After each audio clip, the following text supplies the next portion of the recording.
Hello, fellow glue sniffers and sprue snippers. This is Cast Models Multimedia Conversion Kit for the Tamiya Panther G series. It converts the Panther into a Yag Panther, but with a rear-mounted casemate and a 128mm gun. I bought this sometime in the late 90s, not exactly sure when, not exactly sure what I paid. I think it was around $100. It says 29,000 yen, which is like $300-ish.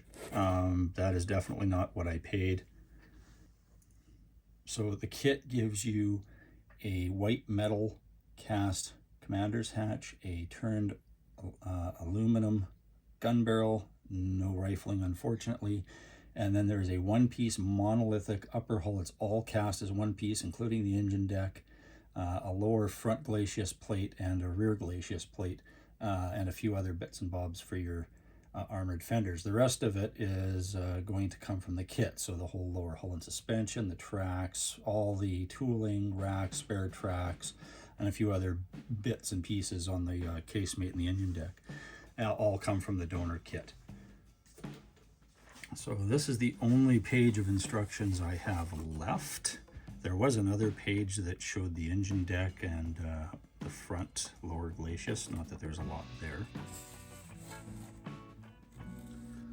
So here's the beast in all its glory. Now this part is a resin cast part. It's one piece, just fits right over the existing lower glacis.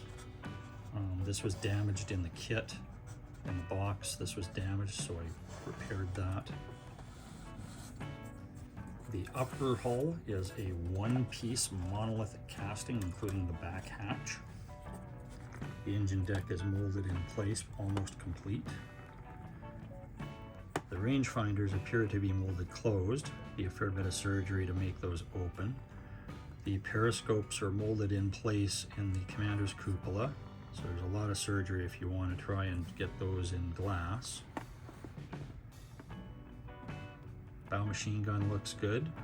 The photo etch does not come with the kit. I'll talk about that in a few minutes. There's some nice weld beading on here, but the flame cuts are not great. This is why I stopped building this thing. There were so many air bubbles, because this was the top of the mold, there was a huge pour plug right here, that every time I filled one and sanded it, I would find another one or two, and it was just constant, and I just gave up on it. I was so frustrated and threw it in a box, and I haven't touched it in 20 some odd years. This armored antenna box, I'm sure on the instructions is supposed to go somewhere on the back. Where, I don't know, so I put it on the side. Use some Tamiya parts to flesh out the top. I will be replacing this. The rear lower plate, I modified the kit, Tamiya kit part, because the FCM part was smashed beyond repair. I managed to transfer the hinges over and all of these big bolt heads over. This is just, the hatch itself is just some 10 thou plastic, and the exhausts, and that's where FCM says to put them. So I still got a few extra parts to put on there. As I said, the engine bay is pretty much cast in place. Seems to be some molding issues around the engine hatch cover. It shouldn't be wavy. I'll have to straighten those out. I still have to put the round photo etch screens those are from an old Eduard set, a Generation 1 set from 1994. And I'll have to add some weld beads around those lift hooks. I should add that this upper hatch, like the lower hatch, is one piece. There is no way to pose that open without some pretty major surgery.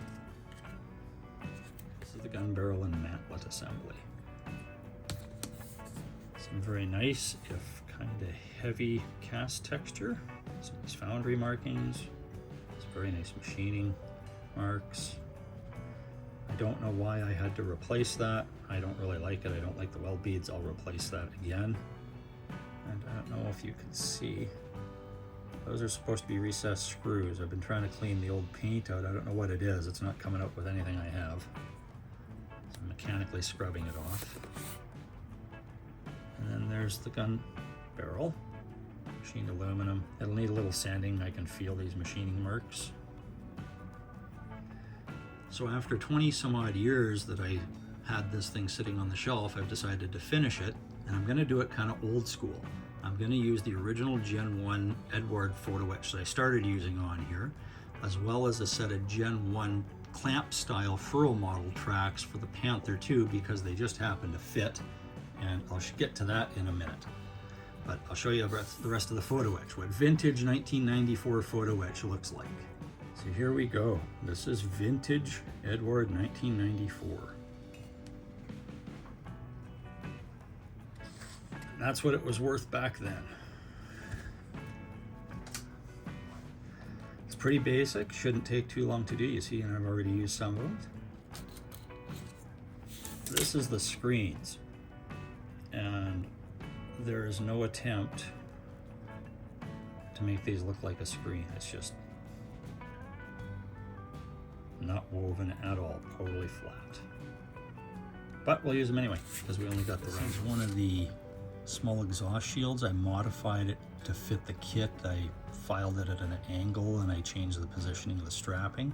Unfortunately, I lost the other one, so I'm gonna have to scratch build one of these out of some sheet brass or maybe some sheet copper that I have laying around. Won't be very difficult. It's only 3 pieces and a little bit of solder. Here's a quick look at the Eduard instructions for the Panther photo etch set. Had to make a correction there.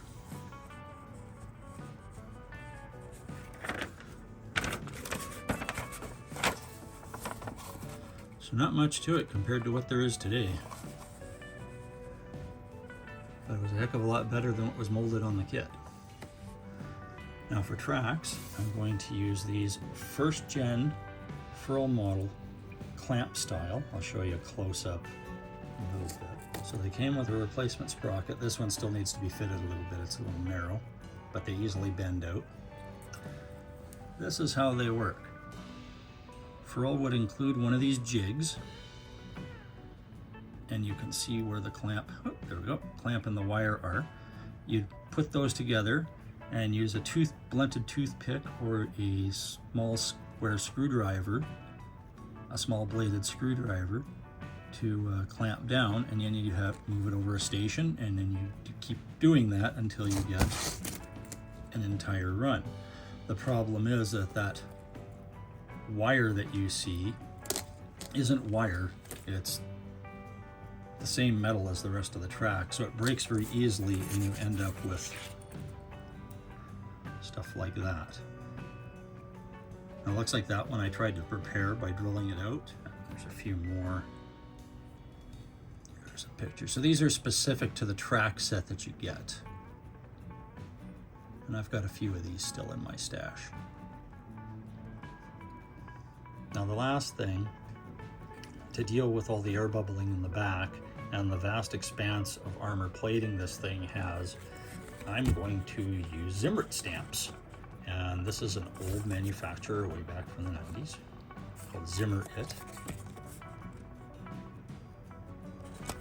They are no longer around, and they produced 2 sets of white metal zimmerit stamps. And I've mounted mine on some toothpicks. So you get 2 different sizes of stamps for zimmerit, and if you look really close on the sides, there is kind of a direction to it, so be aware of that. And these are different sizes of spacings for the grid pattern type zimmerit that you would normally see on Yag Panthers. I've done some testing with some different putties. This is Tamiya Basic Putty, a solvent base that bites into the plastic. And these are both milliput. This is milliput standard and milliput super fine. The super fine was way too soft and stuck to the tools, even with a little bit of tap water as a lubricant. And it really dragged when you did and it really dragged when you tried to pull the unit to do the gridding. The Tamiya one was almost as bad, and it took a long time to firm up enough to even work with. But the standard putty worked out really nicely. So I'm gonna go with that.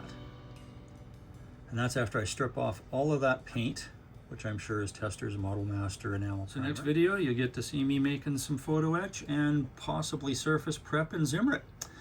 Thanks for watching, I really appreciate it. Talk to you later, guys.